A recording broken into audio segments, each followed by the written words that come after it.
Queria então saudar a todos os irmãos aqui presentes e desejando graça e paz da parte do nosso Senhor Jesus Cristo. Que a sua presença se faça sentir no nosso meio. Ele é o nosso grande convidado. Estamos aqui exatamente para celebrar um culto digno do louvor dos nossos corações. Então vamos começar esse momento, portanto, ouvindo o prelúdio, estando em oração, rogando a graça do nosso Deus, concentrando-nos também para aquilo que viemos aqui fazer. O nosso propósito principal deve ser sempre glorificar o nome do nosso Deus. Ele é a figura principal do nosso culto. Então, ter esse tempo de reflexão, de meditação, enquanto ouvimos uma música, é sempre um bom princípio para iniciarmos então esse tempo de culto. Vamos então estar em oração silenciosa enquanto ouvimos o prelúdio.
Que nós queremos adorar e engrandecer, mais uma vez, estendendo as boas-vindas a todos os irmãos que estão aqui presentes e também aqueles que nos acompanham lá em casa, irmãos e amigos que têm aproveitado esse tempo também para nos acompanhar aqui na nossa igreja, e nós louvamos a Deus por isso e sabemos que para Ele não existe distância, Ele não precisa da nossa tecnologia, e Ele pode chegar a qualquer meio, mas nós, como seres limitados no espaço e no tempo, precisamos desses meios. Então estendemos também, a nossa saudação a todos aqueles que nos veem lá em casa. Vamos ter um tempo de oração antes de continuarmos a nossa leitura responsiva. Vamos orar ao nosso Deus. Pai, nós te louvamos pela Tua graça. Obrigado, Pai Santo, pela Tua misericórdia. Obrigado por mais um dia de vida que Tu nos concedes. Mais uma prova da Tua misericórdia e da Tua graça para conosco. Abençoa cada um dos Teus filhos, cada uma das Tuas filhas que está aqui presente. Louvamos o Teu nome, engrandecemos a Tua pessoa e pedimos ao Pai que a Tua palavra possa falar hoje aos nossos corações. Recebe, ó Deus Santo, o nosso louvor. Viemos aqui, Pai Santo, para Te prestarmos o nosso culto. Tu és a pessoa principal do nosso culto.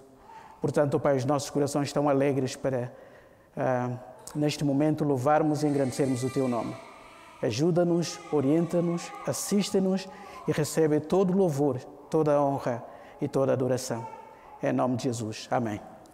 Vou pedir então aos irmãos para ficarem de pé e nós vamos fazer algumas leituras bíblicas da palavra do nosso Deus, o livro, a carta do amor do nosso Deus e Pai.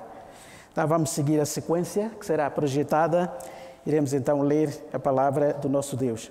Diz assim, então, o texto. Deus meu, em ti confio, não seja eu envergonhado, não triunfem sobre mim os meus inimigos. Não seja envergonhado o triunfo dos que em ti esperam, envergonhados sejam os que sem causa prosseguem para soberbamente. O Senhor resgata a alma dos seus servos, e nenhum dos que nele se refugiam será condenado. Os olhos do Senhor estão sobre os justos e os seus ouvidos atentos ao seu clamor. Em ti confiaram nossos pais, confiaram e tu nos livraste. A ti clamaram e foram salvos. Em ti confiaram e não foram confundidos. Todas as veredas do Senhor são misericórdia e verdade para aqueles que guardam o seu pacto e os seus testemunhos.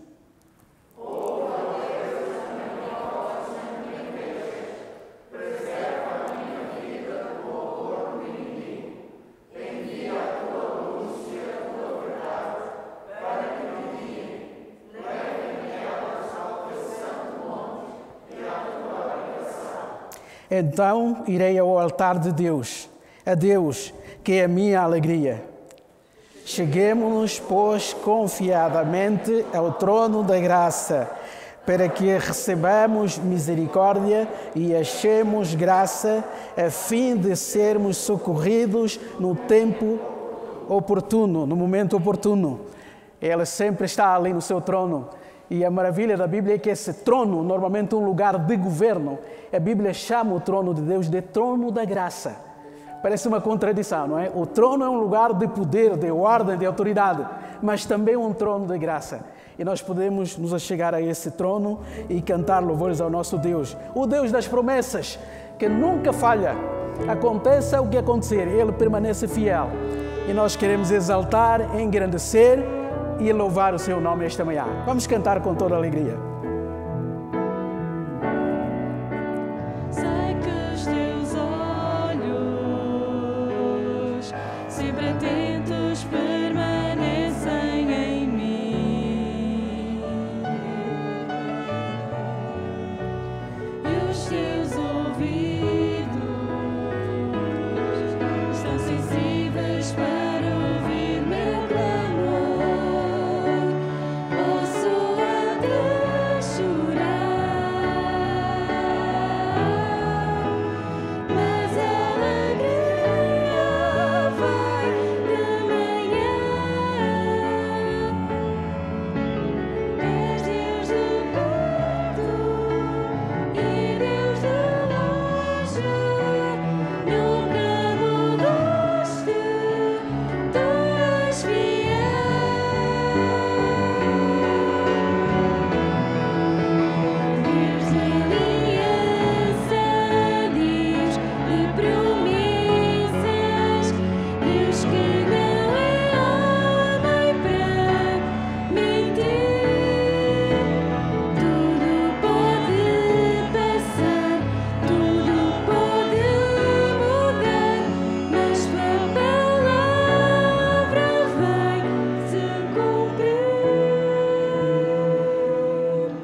A sua palavra vai se cumprir sempre, porque Ele nunca falha, não é homem para se enganar. Tudo o que diz, Ele cumpre. E nós podemos descansar na fidelidade deste Deus. Ó Jesus bendito, terno e bom Senhor, só em Ti confio, grande Salvador. Nós temos um grande Salvador e a nossa confiança está depositada nele. Aconteça o que acontecer, nós continuaremos firmes, porque esse Deus nos merece confiança. Então vamos cantar Salvador bendito.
Só em Ti confio, grande Salvador.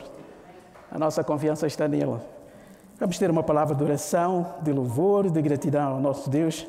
Nossa irmã Rebeca nos vai dirigir neste momento de oração, elevando tudo ao trono da graça, dizendo essas palavras da nossa boca, que nós confiamos nele. Louvar é isso, é elogiar. Nós queremos elogiar o nosso Deus porque Ele merece. Rebeca, pode orar. Deus, obrigada por esse dia. Deus, obrigada por podermos estar todos aqui presentes a louvar o Teu nome, Deus. Por favor, abençoa todos os que estão aqui, os que estão em casa a ver a transmissão. Muito obrigada por tudo, Deus. Ajuda também o Teu servo a transmitir a Tua mensagem para o nosso coração. Obrigado, em nome de Pai. Jesus. Amém. Amém. Amém. Amados, os abraços são impossíveis neste momento, mas de longe a gente pode enviar um beijinho, um aceno de mãos. Aos nossos visitantes, aqueles que nos visitam pela primeira vez, sejam bem-vindos. Esta igreja ama-vos, estende o seu abraço. Sejam bem-vindos no nosso meio. Podem sentar-se, irmãos. Não é a mesma coisa, não é? A gente gosta sempre de chegar lá ao banco e dar um abraço. Este dia vai chegar. Ainda temos certeza que este dia ainda vai chegar. Mas nós agradecemos a Deus a sua bênção, a sua misericórdia, a sua graça para conosco. E mais uma vez queremos saudar a todos os irmãos que estão aqui, amigos que nos visitam e também aqueles que nos acompanham lá em casa. Que o nosso Deus seja com todos vós. Vamos ter o nosso tempo de reflexão bíblica na palavra do nosso Deus. Este livro maravilhoso que encanta e continua a encantar os nossos corações, mesmo aqueles que já estão familiarizados com a Bíblia, que já a leem desde a infância. Eu acho que quando a lemos com uma mente dirigida pelo Espírito, nós encontramos sempre tesouros maravilhosos, não é? A gente abre a nossa Bíblia e encontra um texto com um versículo já sublinhado, já conhecido, já lido, já estudado, provavelmente para aqueles que pregam, já pregado também, mas de repente a gente começa a ler aquele versículo e ela começa a trazer substância que nós não tínhamos visto antes. Não significa que o texto mudou, nem sequer a sua mensagem mudou, mas Deus abriu um pouquinho mais a nossa mente para entendermos então a preciosidade dessa palavra. É isso que nos acontece.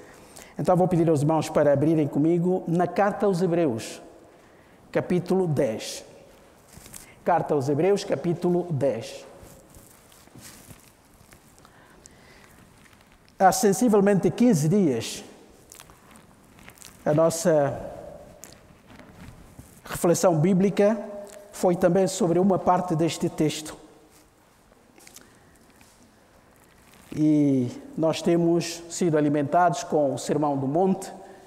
Vamos já na reta final, no último capítulo das decisões finais, mas também vamos sendo alimentados com a carta de Paulo aos Colossenses, um resumo maravilhoso, extraordinário da excelência de Cristo. Eu diria mesmo que nada foi escrito que exibe tanto a glória de Cristo como aquela pequenina carta de 4 capítulos. É maravilhoso como o Espírito Santo usou a mente de Paulo para apresentar a Cristo acima de qualquer imaginação. E nós não podemos ler um versículo daquela carta sequer sem dobrarmos os nossos joelhos em gratidão e louvor a Deus, porque esse Rei excelente veio a este mundo, tomou a forma humana, nasceu não numa maternidade como Alfredo da Costa aqui, famoso de Lisboa, não numa maternidade famosa de Jerusalém, não, numa estrebaria, com cheiro de animais. E é lá onde o Rei do Universo decidiu nascer. A família era uma família pobre. Deus podia ter escolhido uma família abastada de Jerusalém, rica de Jerusalém. Não foi assim. Uma família pobre. Nem um mamífero tiveram para oferecer quando Jesus foi apresentado ao templo. Tiveram que levar um par de pombas, que era a dimensão mais pequena da família menos abastada. No nosso estudo de sexta-feira, uma irmã perguntava: Pastor Samuel, por que Deus faz assim? Ela é nova ainda na fé, ela pergunta: eu não percebo isso. Por que Jesus teve que vir assim? Toda aquela baixeza, aquela humildade, para que sendo ele o filho do rei? Isso é verdade. Essa é a tensão do Evangelho, não é? As coisas grandes começam lá embaixo. Se ele veio para atingir todos os pecadores, se ele veio para conhecer o problema humano na sua dimensão mais baixa, ele tinha que ser o principal dos servos, começando lá no chão. E ele conhece os nossos problemas, as nossas lutas. Quando nós clamamos a ele, ele no fundo diz: meu filho, eu sei tudo que o ser humano passa. A única diferença é que ele não pecou. Mas ele teve que fazer isso, porque veio para nos representar e também para nos substituir. E ele ocupou de forma completa o nosso lugar. Hebreus capítulo 10. Vamos começar a nossa leitura no versículo 26. Os irmãos que têm memória de elefante sabem que há 15 dias nós refletimos sobre o versículo 19 a 25. E eu disse naquele dia que este seria um bom texto que define o cristianismo. Qual é a diferença entre o cristianismo e o judaísmo, por exemplo? Qual é a diferença entre o cristianismo e o islamismo, por exemplo? São religiões monoteístas. E nós podíamos pensar assim, bom, se todos nós adoramos o mesmo Deus, então tudo é a mesma coisa. E esse versículo e esses versículos acabam por dizer, não é nada a mesma coisa. O cristianismo é singular. Por isso é que um bom judeu religioso não aceita esse versículo. Um bom muçulmano pode dizer assim, é verdade, nós adoramos o mesmo Deus, etc. Se nós apresentarmos esse texto, ele vai dizer, isso não é bem assim. Porque nós apresentamos que não há cristianismo sem Cristo. É a encarnação do Filho do Homem, é aquele que nos abriu a porta para chegar a Deus. Se nós conversarmos com o muçulmano como chegar a Allah, ele nos vai apresentar uma série de obras que precisa realizar para ser aceito por Allah. Se nós perguntássemos a um judeu como é que se pode chegar a um relacionamento correto com esse Jeová, Yahweh, ele vai dizer que tem que cumprir, obedecer à lei e estritamente fazer tudo aquilo que Moisés ordenou. E também aqui encontramos uma diferença abismal. E se eles me perguntarem como é que eu posso chegar a esse Deus da Bíblia, eu apresento esse texto aqui. Dizer, só posso chegar por alguém já fez. Eu não preciso fazer, alguém já fez por mim. A única coisa que a Bíblia me pede é crer na obra que ele realizou. E tudo está aqui, entre os versículos 19, sobretudo, até ao versículo 21. Então o autor dizia, se é isso que Cristo fez, então qual é a nossa atitude? Qual é a nossa resposta? E nós aprendemos que devemos aproximar-nos de Deus, ou do trono da graça, versículo 22, devemos reter firme a confiança ou a confissão da nossa esperança. E por que temos que fazer isso? Porque aquele que promete é fiel e devemos nos considerar uns aos outros para nos estimularmos em amor e as boas obras. E nós vimos que esses verbos são muito importantes. Considerar significa fixar, é um verbo mental. Fixar sobre alguém. Estar na igreja e dizer assim, eu vou pensar na Rebeca. O que é que ela precisa para conhecer a Cristo? O que é que eu posso fazer para que ela cresça? Qual é a minha contribuição para a espiritualidade dela? Então eu vou investir tudo para que ela conheça melhor a Jesus. Eu fixo mentalmente e eu chego perto dela e pergunto, o que é que eu posso fazer por ti? É essa a ideia aqui. Porque considerar às vezes não é isso, mas no grego original a palavra é fixar a mente. Concentrar a atenção sobre alguma coisa e tomar alguma decisão. Por isso é que o verbo seguinte logo explica, não é? E para nos estimularmos, o verbo aqui é mais sentimental, é mais emocional. Significa que devemos ferver, devemos produzir e provocar um sentimento na pessoa.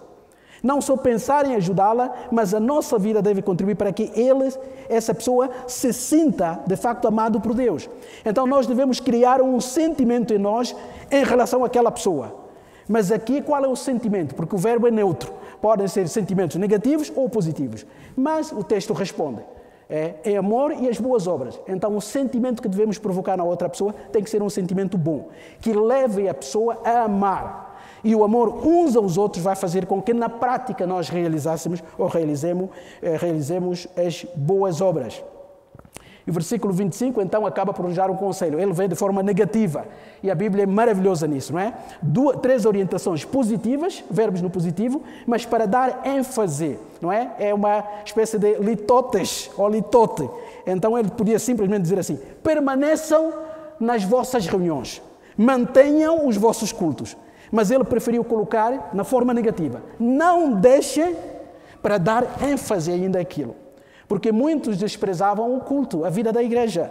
Eram crentes solitários, como nós encontramos hoje. Os chamados desigrejados. Não é? Eu vivo a minha espiritualidade, não quero pertencer a nenhuma congregação local, etc. Faço as minhas meditações, faço a minha leitura e hoje em dia ainda abro o meu aparelho, o meu telemóvel, o meu computador, posso ter todas as pregações do mundo, posso escolher os meus pregadores preferidos, portanto não tenho nenhuma preocupação em pertencer a uma igreja local. E o autor desta carta está a dizer, errado. Há um espaço para exercitarmos a nossa fé. E esse espaço é comunitário. E vejam que o dia final está a aproximar-se. Então precisamos de nos estimularmos uns aos outros, de nos exortarmos uns aos outros para que, como um conjunto, estejamos cada um de nós preparados para aquele dia. Esse é o contexto para os versículos que seguem, 26 a 31. E esse é um dos textos difíceis desta carta. Juntando este texto aqui e aquele que se encontra no capítulo 6, versículos 4 e 6, que tem dado muitos problemas. Mas eu acho que se nós lermos a carta dentro do seu contexto, como convém fazer sempre, então o texto terá ainda as suas dificuldades, mas não serão tantas assim.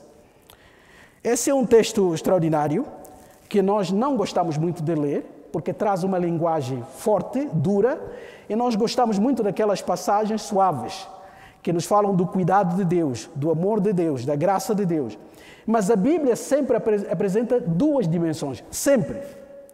Assim como na conversão há sempre dois aspectos, um negativo, um positivo. O que é uma conversão?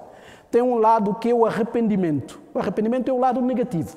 Eu reconheço que sou pecador, eu reconheço que conduzi a minha vida a meu belo prazer, mas a partir de agora entendo que quem é dono da minha vida é Deus. Então eu confesso, arrependo-me diante dele.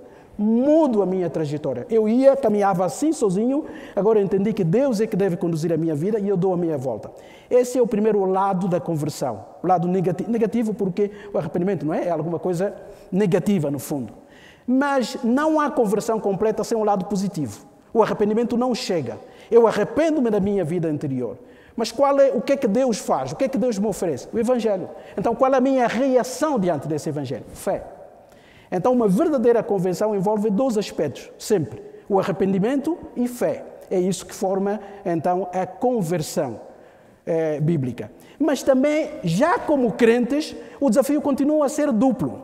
Portanto, a Bíblia sempre me apresenta, por um lado, o padrão, ou seja, o processo de santificação para eu ser como Cristo, e esse é o desafio de toda a vida, e é neste desafio também que a Igreja manifesta a sua importância, porque nós somos santificados pela palavra e pela vida comunitária que é formada ou que brota dessa mesma palavra. Esta é a importância. Então, se por um lado a Bíblia apresenta um padrão, sabemos que é alto e é o nosso objetivo de vida, a Bíblia também apresenta o lado negativo. Olha, se é isso que o crente deve buscar, há coisas que o crente deve evitar. E a Bíblia apresenta o pecado, tudo aquilo que desagrada a Deus. Então os irmãos veem que na conversão há arrependimento e fé. Na própria vida cristã há a santificação e a rejeição de tudo aquilo que não agrada a Deus. Então essa segunda parte deste texto fala exatamente disso. Se nós não devemos deixar de nos congregar mutuamente, como muitos fazem, mas devemos nos admoestar uns aos outros, porque estamos a pensar naquele dia, há um dia em que Deus irá julgar o mundo e a cada um de nós, e essa é uma das razões da bênção da igreja, porque nos vamos apoiando uns aos outros. Então o autor continua e começa com porquê. Agora eu vou pedir a vossa atenção naquilo que está a dizer, para não cometermos um erro comum que se comete quando se lê esse texto. Diz assim, versículo 26, acompanha.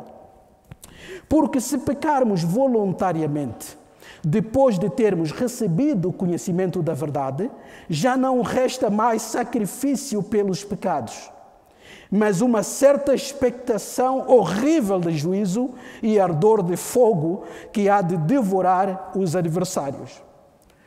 Então, o que é que o autor está a dizer? Está a dizer que, como crentes, nós nunca pecamos? Ou depois de conhecermos a Cristo, nunca mais voltamos a pecar? Isso não pode ser, porque nós sabemos por experiência que isso não acontece. Não há nenhum crente que creia no Senhor Jesus Cristo e que viva um longo tempo e que não venha pecar.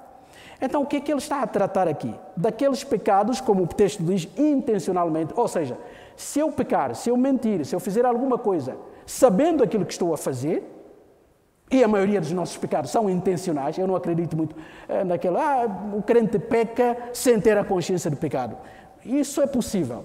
É possível porque a Bíblia o diz. Davi chegou a pedir a Deus, não é? Ajuda-me, não é? Revela-me aqueles pecados que me são ocultos, que eu não tenho consciência.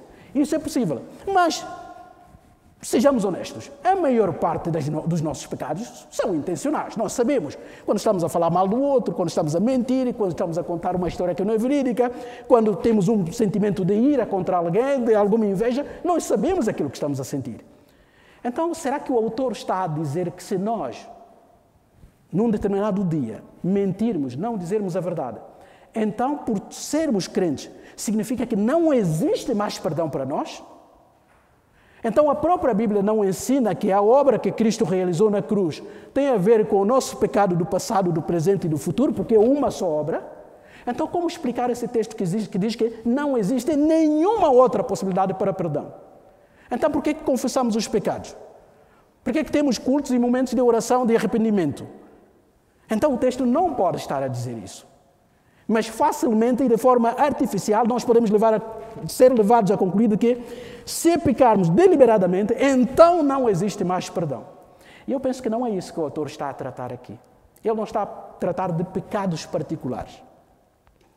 Porque João vai dizer na sua primeira carta que ele escreveu aquelas coisas aos irmãos para que não pequeis, diz João. Mas ele depois diz, mas se alguém pecar, e o verbo ali é pontual, então temos um advogado diante de Deus, Jesus Cristo, o justo. Ou seja, depois da obra feita, Jesus está ali perto do trono da graça como nosso defensor, ainda pelos pecados que nós cometemos. Então, como conciliar essa verdade com a verdade que está aqui? Mais uma vez, temos que chegar à conclusão, porque a Bíblia nunca se contradiz. Se dois textos parecem contraditórios, é porque nós não estamos a entender ou os dois textos, ou pelo menos um deles não está a ser compreendido. E eu acho que não é isso que o autor tem em mente. Ao longo de toda a carta, o pecado que está na mente do autor é o pecado da apostasia. Porque os judeus são os destinatários primários desta carta, por isso é que é escrita carta aos Hebreus. Os judeus que se tornaram cristãos por causa da perseguição dos seus compatriotas, de serem proibidos de ir ao templo, de serem impedidos de voltar à sinagoga, de terem cultos simples, cristãos que não tinham nada de especial, uma reunião, uma refeição, ceia, cânticos, oração, a palavra e acabou. E muitos judeus estavam a olhar para o passado a dizer assim, acho que nós perdemos. Nós não temos já aqueles cultos pomposos do templo. Nós já não temos sacerdotes com aquele aparato todo daquele culto. Nós não podemos ir a Jerusalém, o nosso espaço de culto, onde Deus aparece no Santo dos Santos. Então nós perdemos. A razão desta carta é exatamente para combater essa tentação de regressar à religião anterior e desprezar a obra de Cristo. Penso eu que sempre que o autor fala de pecado nesta carta, o primeiro aspecto que ele está a pensar é exatamente o pecado da apostasia. Ou seja, da rejeição das verdades que eles receberam e, sobretudo, incluindo e principalmente o sacrifício incomparável que Cristo realizou na cruz, que é incomparavelmente superior a qualquer sacrifício do animal que era prestado no Antigo Testamento. Esse é o objetivo da carta. E nós veremos que a carta vai ajudar a isso, a responder. Então ele diz que, olha, se alguém pecar, volto a dizer, voluntariamente, e o pecado ali está no presente contínuo, ou seja, continuar a pecar voluntariamente, depois de ter recebido o conhecimento da verdade. E qual é o conhecimento da verdade aqui? O conhecimento da obra de Cristo, o sacrifício de Cristo que supera toda e qualquer oferta de animal. Então, se alguém pecar dessa forma, não existe mais perdão ou sacrifício pelos pecados. E faz todo sentido. Se eu rejeitar a oferta principal que Jesus realizou na cruz, então eu volto no início. Se Ele é a oferta das ofertas, é o sacrifício dos sacrifícios, para o qual a oferta de todos os animais apontavam, então se eu rejeitar o maior de todos os sacrifícios, não resta mais nada para mim como garantia para chegar a Deus. Compreendem agora a diferença? É esse pecado que ele tem em mente aqui, e ele vai provar nesses versículos. Só é preciso a atenção da nossa parte. Então, o versículo 27 diz, então, se alguém cometer esse pecado, se alguém reagir dessa forma, o que aguarda alguém que tem essa atitude? Mas uma certa expectação horrível de juízo e ardor de fogo que há de devorar os adversários. Então a pessoa no fundo está a dizer, eu já não preciso de Cristo, eu já não valorizo aquilo que Cristo fez, eu regresso à minha relação anterior com a minha religião, e o autor está a dizer, então para essa pessoa já não há esperança. Ele fica numa situação parecida com aqueles que se declaram inimigos de Deus. E o que aguarda os inimigos de Deus? O que aguarda aqueles que rejeitam a Deus? Um confronto terrível. Amados, os nossos púlpitos das nossas igrejas perderam o fulgor, o fogo do Espírito, porque deixaram de falar na ira de Deus, no grande dia de julgamento. Tudo é paz e amor, mas a Bíblia não diz isso. É verdade que ela apresenta paz e amor, mas te apresenta aquele dia onde toda a gente estará ali, sem acessório, sem advogado, sem ninguém para falar ao nosso lado, frente a frente com o nosso Deus. E o que vai determinar o destino da humanidade é como cada um tratou a obra que Cristo realizou na cruz. É isso que o autor tem aqui. Todos aqueles que se submeteram à obra de Cristo e creram nele, então serão bem-vindos. Mas todos aqueles que rejeitaram a obra de Cristo, não esperem algo maravilhoso. A palavra aqui é tremenda, horrível, horrenda ou terrível. Expectação naquele dia. Reparem que ele já tinha falado no último dia, no versículo 27. Amados irmãos, nós todos conhecemos, ou pelo menos conhecemos alguém na nossa experiência de vida, que um dia frequentou a igreja. Nós conhecemos muitos. Frequentou a igreja, alguns até fizeram parte de uma congregação, muitos até foram batizados, se tornaram membros das igrejas, assumiram cargos nas igrejas, alguns até chegaram a ser pastores nas igrejas, mas provavelmente cada um de nós tem pelo menos um exemplo de alguém que um dia rejeitou tudo. E só isso já não faz sentido para mim. Não só que deixou de ir à igreja, mas rejeitou mesmo aquelas verdades em que baseou a sua fé. Um dia ele diz assim, eu já não acredito nisso. Há uma estatística que diz que nos Estados Unidos praticamente metade dos jovens que entram na faculdade perdem a fé. São confrontados aí com professores terríveis, ateus, que minam tudo e tudo aquilo que eles aprenderam e conseguem convencê-los racionalmente que a fé é uma estupidez. E muitos jovens saem da faculdade como ateus ou, no mínimo, como agnósticos. Tudo aquilo que aprenderam foi rejeitado. E a pergunta é, o que é que aconteceu aqui? Eu conheci um homem que marcou a minha vida e o testemunho dele abalou muito a minha fé infante ainda. Eu era jovem, adolescente, fazia parte de um grupo coral.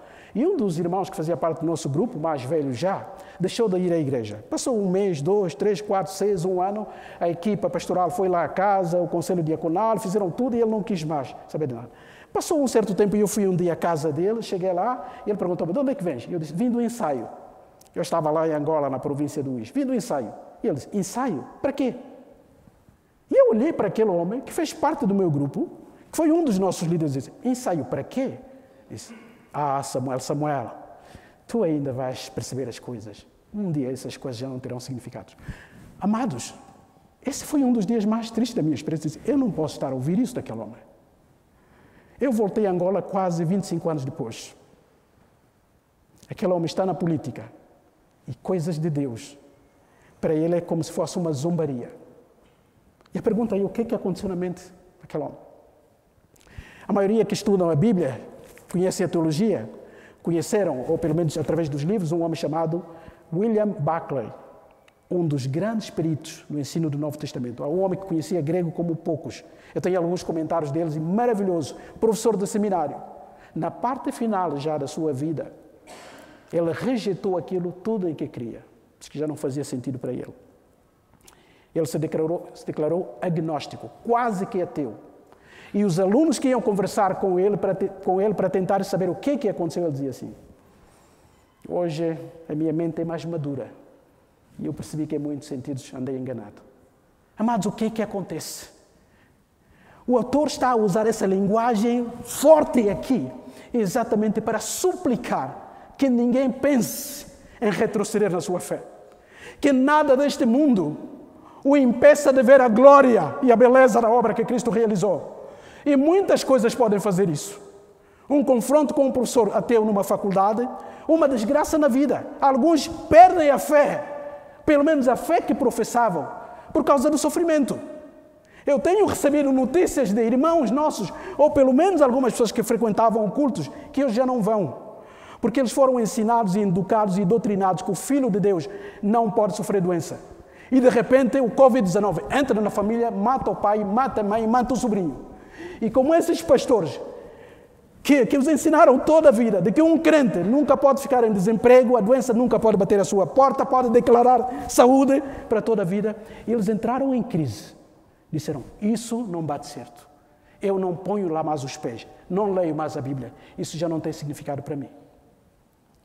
Alguns tiveram problemas familiares, um conflito familiar que deixou mágoa e facas aqui dentro. E eles, na sua reação, acabaram também por dizer, fim, já não acredito naquilo que eu criei. Eu confio em Deus e parece que as coisas não deram certo na minha vida.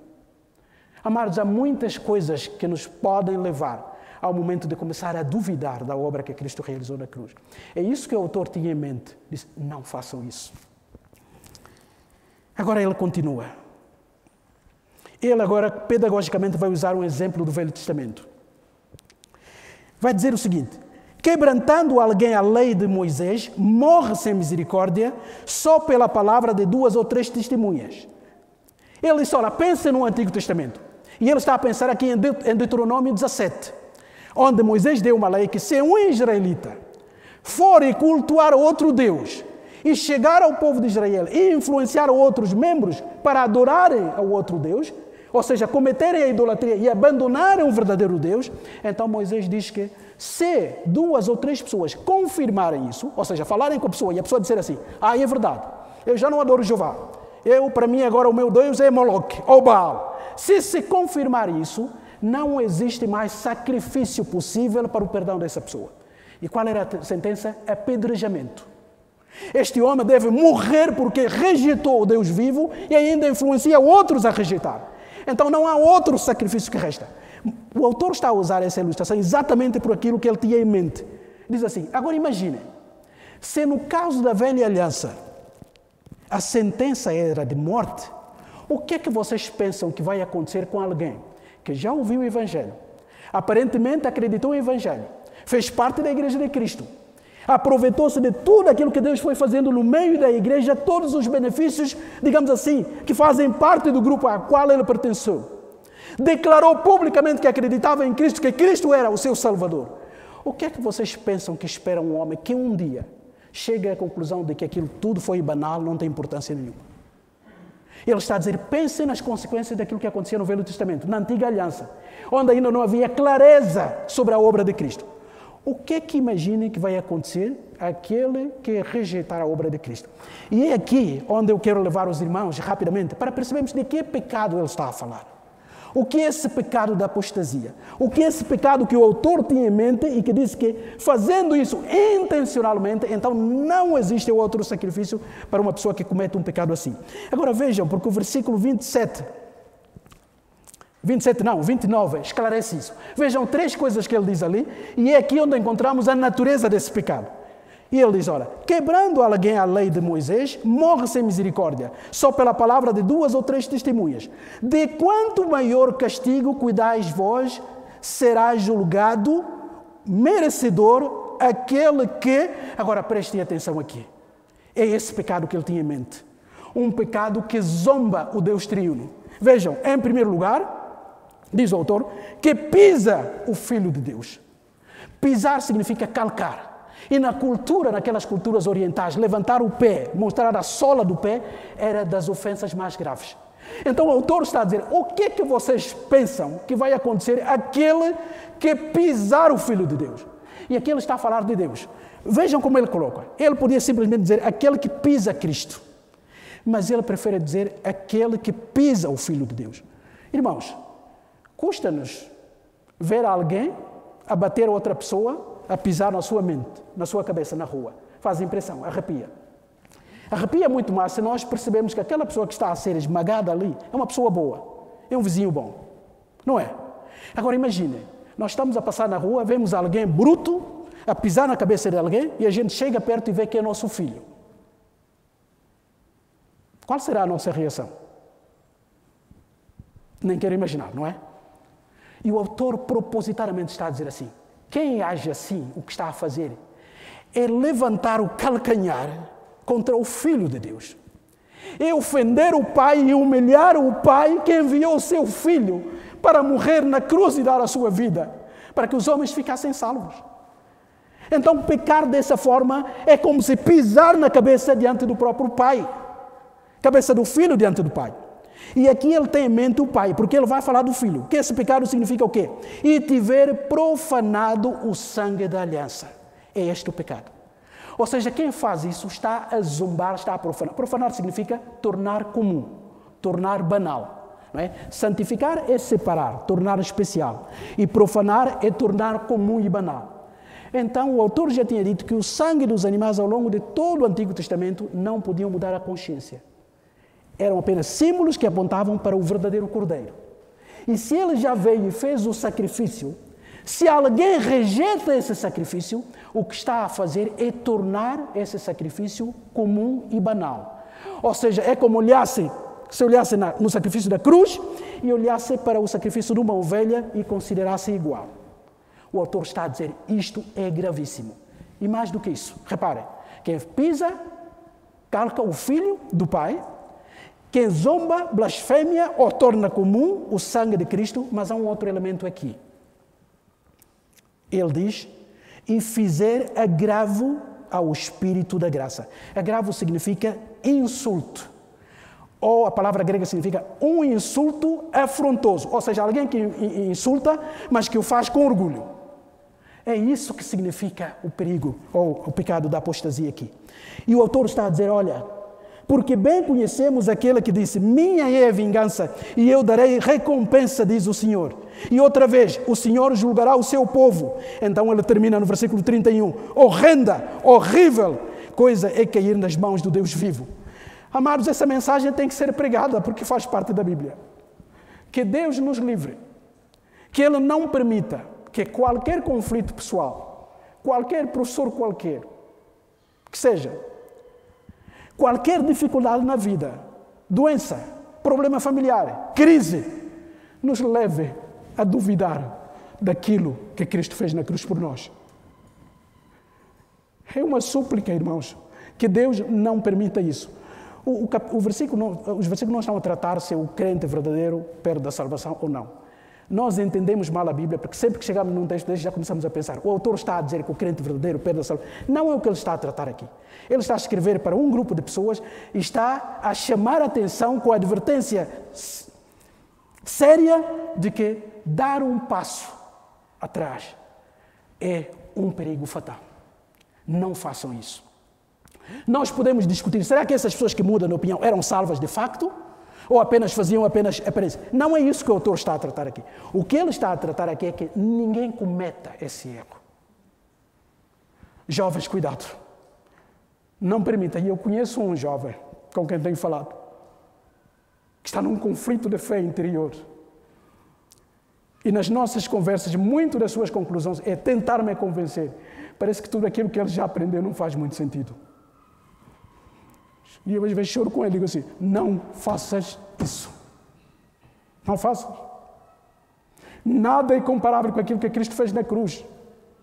Não permita que os problemas da tua família, o problema dos teus pais, impeçam a tua vida de tudo aquilo que tu já declaraste um dia. Não faça isso. Sabe o que é que te espera se avançares com essa posição? Um confronto horrível, terrível, com o Deus que julga. Então não corra esse risco. Amados, que Deus não permita que o Covid-19, com todas as suas limitações, comece a colocar dúvidas aqui dentro em relação àquilo que nós já aprendemos sobre Cristo. Temos que levantar a nossa voz e declarar diante do nosso inimigo. Aconteça o que acontecer na nossa família, na minha vida, Cristo continua a ser especial para mim. Mesmo que a doença bata a porta da minha casa e haja morte, eu ainda continuarei a louvar. Porque Ele merece tudo. A sua obra é incomparável. É isso que o autor queria. Não permitam que esse pecado terrível invada o vosso coração. Porque se isso acontecer, não esperem outro sacrifício. Não há outro sacrifício. Aquele que Cristo fez na cruz é que vale para toda a eternidade. Então é lógico que alguém que rejeita aquilo não vai encontrar nada mais. Esse é o tipo de pecado que em outras partes da Bíblia se chama pecado contra o Espírito Santo. É aquela resistência terrível e horrível contra a obra daquele que é a terceira pessoa que converte os corações. Oh, queridos irmãos, que Deus não permita isso. Cada vez que sentirmos a tentação de duvidar da importância da obra de Cristo, que digamos em nome de Jesus, esse pensamento saia da nossa mente. Por isso é que vale a pena fazermos parte da igreja. Porque esses desafios pessoais que cada um confronta também podem ser ultrapassados com a vida comunitária, com o apoio dos irmãos, com o estímulo. Por isso é que a passagem anterior tem a ver com essa passagem aqui.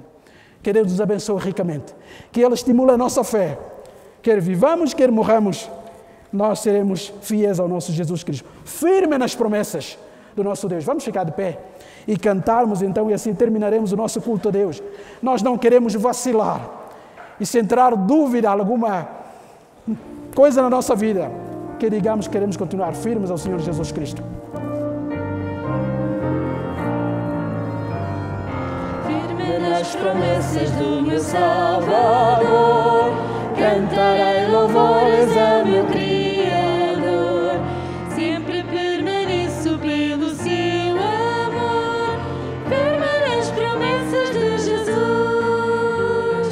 Firme, firme, firme nas promessas de Jesus, meu Mestre. Firme, firme, sim, firme nas promessas de Jesus. Firme nas promessas que não vão falhar. Venço as tempestades do revolto mar. Todo medo e todo mal vou derrotar. Firme nas promessas de Jesus. Firme, firme, firme nas promessas de Jesus, meu Mestre. Firme, firme, sim, firme nas promessas de Jesus. Firme nas promessas de Jesus, Senhor. Sou agradecido pelo seu favor, pelo seu Espírito sou vencedor. Firme nas promessas de Jesus. Firme, firme, firme nas promessas de Jesus, meu Mestre. Firme, firme, sim, firme nas promessas de Jesus. Aleluia!